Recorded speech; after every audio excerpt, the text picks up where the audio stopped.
بسم الله الرحمن الرحيم الحمد لله رب العالمين وصلى الله وسلم على سيدنا محمد وعلى آله وصحبه وسلم أجمعين. We begin in the name of Allah subhanahu wa ta'ala, the compassionate, the merciful. We ask that He send peace and blessings upon our noble and our beloved Prophet Muhammad sallallahu alayhi wa ala alihi wa sahbihi wasallam. We ask Allah subhanahu wa ta'ala that He purifies our intentions and our hearts through His gentleness, generosity, mercy, and His ease, that He meld our intentions with the intentions of our pious predecessors, particularly with the intentions of our noble and our beloved Prophet Muhammad sallallahu alayhi wa alihi wa sahbihi wasallam. Assalamu alaikum wa rahmatullahi ta'ala wa barakatuh. Jazakum Allah khairan for joining us for another session of 40 Hadith on the merits of Ramadan, its fast, and other voluntary fasts throughout the year. We're going to begin, as we always do, by covering the central points from last session's Hadiths. If you recall, last session we covered two Hadith. The first Hadith had to do with a dua, a prayer, a litany that we say when we break our fast. And the central meaning of the litany had to do with being sincere, doing what one's doing in terms of the fast for Allah subhanahu wa ta'ala. Right? That was the central point. That this is all for Allah. He's the only one who's deserving of being the aim, the goal, the one that we're seeking out with what we're doing. The second Hadith that we covered last time had to do with moving beyond just the outward form of the fast to something beyond that. Right? It had to do with avoiding basically ills of the tongue, lying, and other ills that one can do with one's tongue, in which the hadith tells us that Allah subhanahu wa ta'ala is not in need of one being hungry and thirsty if one is going to engage in that type of thing. And it's calling on us again to see that fasting is more than just withholding from food, drink, and intimacy. It's something deeper than that, and we discussed that at length. Today, inshallah, we're going to cover two more hadith. If you recall, we are now passing the midway point of this collection. Remember, Imam al-Nabahani, his collection is 40 different collections of 40 hadiths. We're only covering one of those 40 collections, the one that has to do with fasting and Ramadan. And the collection actually has 42 hadiths. So we've already covered 21 of them. We are now moving on to 22 and 23 together, bi'idhnillahi ta'ala. So on the authority of Abu Hurairah, Allah be well pleased with him, who said that the Messenger of Allah, Allah bless him and give him peace, said, "Whoever forgets when they are fasting and eats and drinks, then let them complete their fasting." That's resume or complete is the way that I meant to say it. "For it is Allah who fed them and gave them a drink." The two sheikhs narrated it. So just a quick explanation of some of the central points of the hadith. Number one, Imam Ahmad mentions the cause of this hadith and the incident behind it. This specific story was mentioned by Ibn Hajar al-Asqalani in his commentary on al-Bukhari. Imam Ahmad mentions the cause behind this story. He says that a narrator by the woman of Hakim bint Dinar narrates from Ishaq, another woman, that she was with the Prophet ﷺ when they brought the Prophet ﷺ something to eat. She decided to partake, or she partook with the Prophet ﷺ in the food, at which point she remembered that she was fasting. Another famous companion was with them, Dhul Yadayn, who's mentioned in the hadith literature, and he says to her jokingly, now you remembered after you've already satiated yourself. At this point, the Prophet ﷺ said to her, continue fasting, this is sustenance your Lord has brought to you. Continue fasting, this is sustenance your Lord has brought to you. So that's a little bit of background on the hadith. The majority of the legal scholars, remember there are four major schools in Sunni Islam, the majority of the legal scholars hold that this hadith and any variant associated with it is indicating that one's fast is still valid. Meaning that if someone accidentally drinks or eats, then they can continue fasting. It's as though they didn't drink or eat, right? It's not invalid and then they have to make it up, right? So the majority of leader scholars, that's how that's the conclusion they came to based on this hadith and other evidence.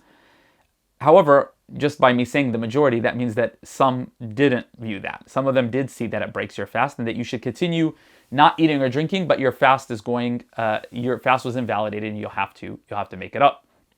So it's not a sin, but they believe that based on other evidence that you'd have to make it up. So this is a legal question. I want to highlight this. This is a legal question, and it doesn't just relate to this hadith. It's very important. when we think of legal questions, whenever we read a hadith or a verse of Quran, we need to recognize that often, as I've said numerous times, it's not just one piece of evidence that we're dealing with. There's 2, 3, 4, 5, 6, 7, for example, texts. For example, there are legal principles that hold weight that the ulama have extracted from revelation, from texts of revelation, right? There are the actions of the scholars who came before, the fatwa of the scholars, the actions of the companions, right? There are many, many things that a person needs to take into account, and that's why there are entire schools of law that engage this evidence. So while the majority held this, others held that you must make it up, and one needs to go back to their legal school that they follow in order to find out what the ruling is. Rather than take it just from this video, me saying kind of generalities, you should go back to whatever legal school you follow. If you don't have a legal school, it's not a big deal. You just need to find someone that you're comfortable with, that is knowledgeable and knows what they're saying, and follows one of the kind of the authentic schools of Sunni Islam, and they can give you answers based upon that. And they can, at your own pace, you can learn little by little, right? So it's not a huge deal if you don't know what school you want to belong to or belong to. It's not a big deal. It's better late than ever that one just finds someone that they can rely on and learn their religion from. The last thing that we'll mention about the meanings of this hadith is that the ulama mention that this hadith indicates Allah's gentleness, Allah's lutf, that He overlooks mistakes. Even on the position that one has to make it up, He's still overlooking. He's not holding us accountable. He's not saying, oh, how come you weren't paying attention, right? How come you weren't paying attention?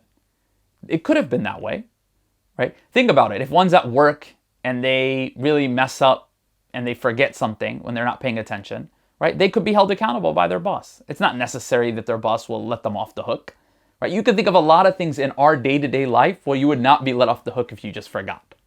Okay, so the fact that Allah subhanahu wa ta'ala is overlooking our forgetfulness is an indication of Allah's gentleness, His generosity, His mercy, His compassion, right? As sometimes we say, Allah subhanahu wa ta'ala is not trying to send people to hell on a technicality, right? It's not, oh, there's a loophole here, so you're not forgiven. No, Allah subhanahu wa ta'ala is vast, and His mercy is vast, and His compassion is vast. This hadith is narrated on the authority of Bukhari, as was mentioned by the two sheikhs. He said the two sheikhs, Bukhari and Muslim, meaning it's narrated by Ahmad, narrated by Darimi. The last thing I want to talk about this hadith is in relation to like greater hadith science. Again, what I want to highlight is the schools differed based on this, and as we'll see in the next hadith and other hadith that we've seen, they differ in their rulings. Kind of a misunderstanding sometimes arises from this. A person reads a hadith like this and then says, I don't understand. How can a legal scholar or a legal school differ on this question when this hadith is so clear? Unfortunately, some people go beyond that and they start thinking that the legal scholars, are just ignoring pieces of evidence. And of course, they're not doing that. Hashahum. The four major imams, Abu Hanifa, Imam Malik, Imam al-Shafi'i, Ahmad ibn Hanbal, all of them, may Allah subhanahu wa ta'ala have mercy on their souls and their major students, they would never do that. If they felt like the Prophet ﷺ, or they knew that the Prophet ﷺ was commanding them to do something, they would immediately abide by it, and that would be their school. The problem is it's not that simple. It's not that black and white. Rather, they've got a whole bunch of evidence that's competing with different levels of veracity, different contexts, different situations. They've got legal principles that they've extracted from revelation, and they have to deal with that. And they have to deal, as we said before, with the actions of the companions, etc. So they're making a big decision based upon a whole bunch of puzzle pieces. It's not one, right? It's only the person who doesn't understand the way revelation works, the different pieces of evidence in the law, that one thinks it's that simple or that black and white. But once you've kind of engaged in it a long time, you see that it's more complicated than that. So we should have respect.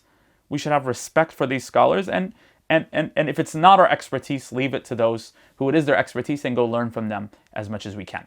So let's move to the next hadith. This is hadith number 23, also on the authority of Sayyidina Abu Hurairah, Allah be well pleased with him, who said that the Messenger of Allah bless him and give him peace, said, Whoever breaks their fast in Ramadan without a valid excuse, or you could say without a valid dispensation, or without sickness, not even the fasting of their whole life would make up for that one fast that they missed. This is narrated, as the compiler says, by Imam Ahmad, Tirmidhi, Abu Dawud, Ibn Majah, and Bukhari in one of the chapter titles. So let's take a quick look at some of the meanings of the hadith. So here the hadith is saying, if a person breaks their fast in Ramadan, the meaning of the hadith is they break it, if we can use the word, purposefully. In other words, this hadith is in contrast to the hadith that came before. The hadith that came before, one forgot, one wasn't paying attention. This hadith, the person was cognizant of what was happening. There's a whole slew of possibilities, right? But they're cognizant of what they were doing, but they chose not to stop themselves, and they broke their fast. Okay, it doesn't say how.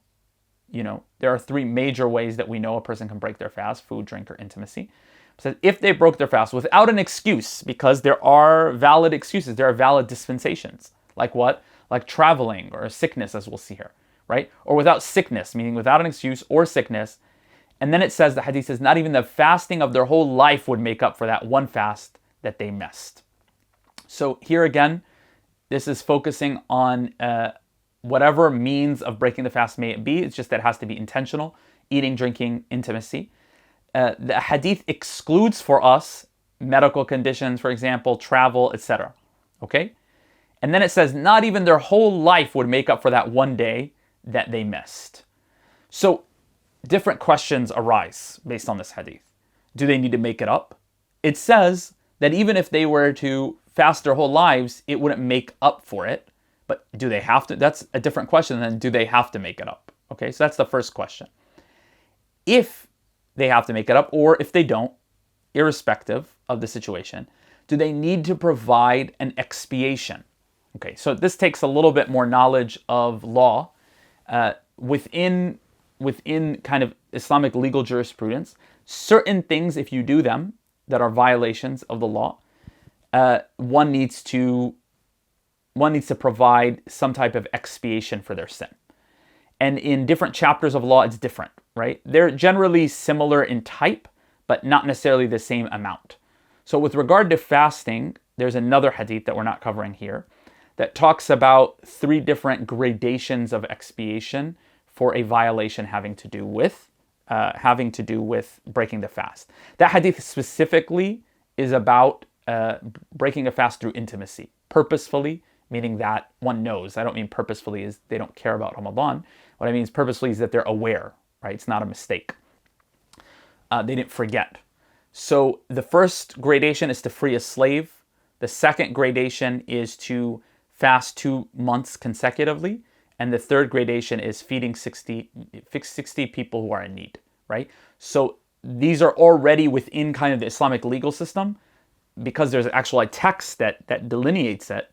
These are the expiations having to do with fasting. So the first question again for this hadith was, do you need to make it up if you missed purposefully? Again, here I mean like intentionally, meaning that you know. If you missed the day of fasting, however way you break it, do you have to make it up? Secondly, if you have to make it up, or if you don't have to make it up, do you have to expiate for your sin? Is it, for example, freeing a slave, 60 days of fasting, 2 months back to back, feeding 60 people, or is it something else?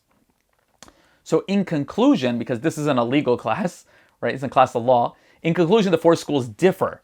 Some say you have to provide an expiation, and some say you don't, right? So a group of them said, for example, you just make it up, right? You repent and you make it up. Another group of them said, no, you have to provide an expiation. But we're not supposed to be focusing on the legal questions here. What we want to focus on the meaning. The bare minimum meaning of the hadith here is that you missed out on the reward.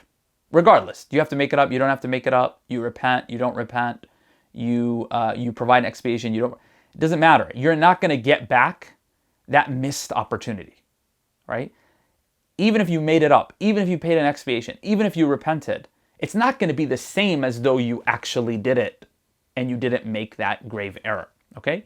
So you might be able to overcome the obligation by, for example, making it up or expiating, but the great good that you missed out on, you've already missed out on. Okay, so this hadith, where is it found? It's found in Bukhari. But as we'll see here in a second, there's an asterisk that we have to provide there. It's found in Ahmad in a number of places. Sunan al-Darimi, in fact, this section is titled after it. Ibn Majah, also titled after the subject of the hadith. Abu Dawood, Tirmidhi, Sahih ibn Khuzaymah, Sunan al-Daraqutni.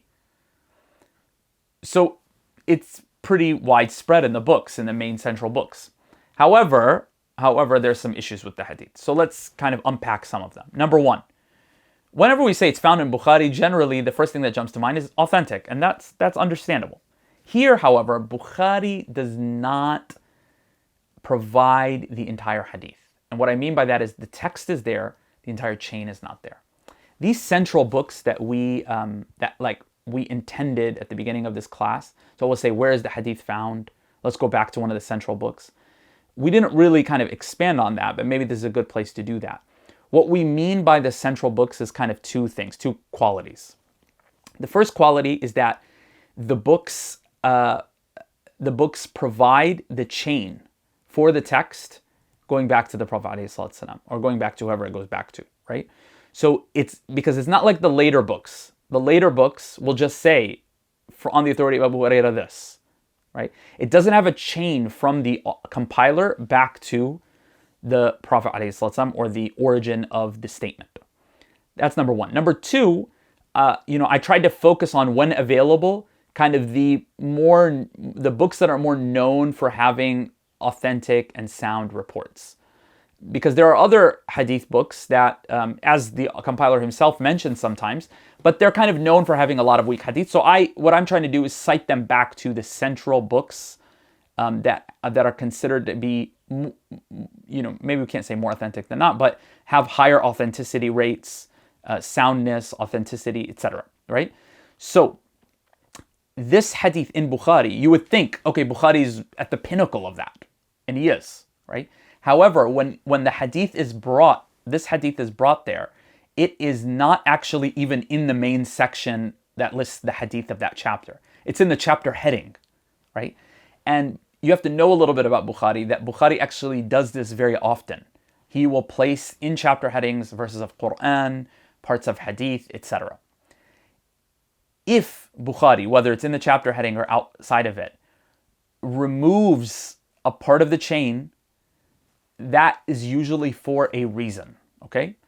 What he'll often do is he'll remove the people between him and, for example, 2, 3, 4 people up the chain.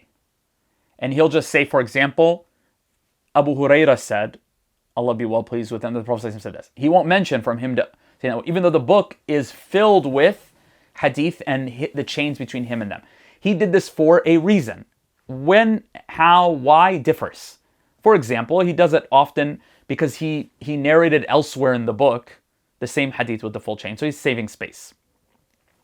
Sometimes he wants you to note that there's something wrong with the chain, or there's something wrong with the text.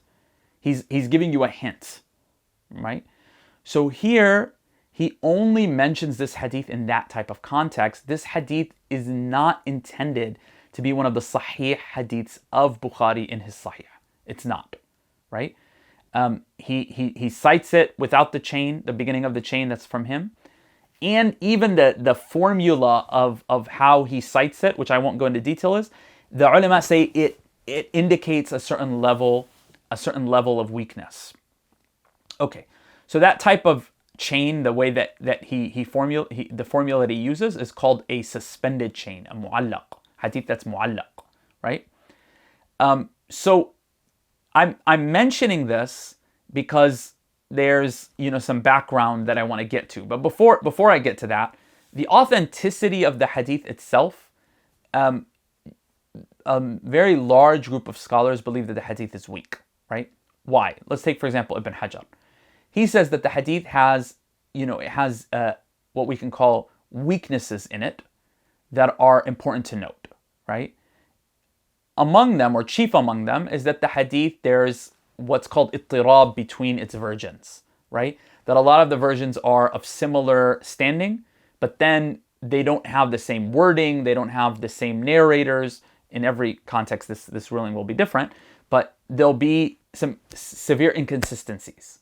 And so when that happens, the scholars say that is a weakness in the hadith that renders the hadith weak as a ruling. Okay, so Ibn Hajar actually says in his commentary on Bukhari, when he gets to this section, he says that this hadith is weak. And if you look at some of the other commentators, both modern and pre-modern, who talk about this hadith outside of Bukhari elsewhere, they've also judged that it's weak. There are others who have judged that it's not, right? But I think given kind of the going opinion on it among many of the scholars, I think it's safe to say that it's definitely not in the higher categories of authenticity and veracity. So let's end with what I was alluding to before, right? Which is, what can we learn about hadith beyond just what a mu'allaq is, right? What a suspended report is. What we learn is that the book of Bukhari, right? The book of Bukhari and other books, but let's just focus on Bukhari, that it was not intended to be read by just general audiences. When he wrote the book, when he compiled it, he intended it for other scholars, not just of Islam, of hadith. The nuances within the book and how one is supposed to extrapolate what he means is difficult for scholars of hadith. He definitely did not intend it for those outside of this specialty. And that's something we have to pay attention to, because a person might think, well, it's in Bukhari, therefore it is authentic, right? And then they'll be wrong in that assumption. And then others will get upset because they'll say, for example, well, it's in Bukhari and they claim everything in Bukhari is true. And, how can I believe this? And then it'll turn out that thing that they're upset about, Bukhari didn't even intend to show that thing is authentic, right? So again, it's okay to read Bukhari, it's okay to read these hadith for barakah, etc. But if one wants to understand their religion, they have to go to experts, because the experts know the intricacies of what they're reading, and they can guide you through the material, right? If one goes to one expert they don't know, keep trying until you find someone who does, right? So we ask Allah subhanahu wa ta'ala that He has His benefit from the hadiths of the Prophet ﷺ, that He has His benefit from this month of fasting, this month of the Quran, this month of charity. We ask Allah subhanahu wa ta'ala that He aids us in all of that which pleases Him, and He pushes away from us any knowledge that doesn't please Him. We ask Allah subhanahu wa ta'ala on behalf of our loved ones and those who love us that we enter into the highest of heavens without judgment. We ask Allah subhanahu wa ta'ala of what the Prophet ﷺ asked Him of. We seek His protection from what the Prophet ﷺ sought His protection from. Walhamdulillah Rabbil Alameen. Wa sallallahu wa sallam ala Sayyidina Muhammadin wa ala alihi wa sahbihi wa sallam ajma'in.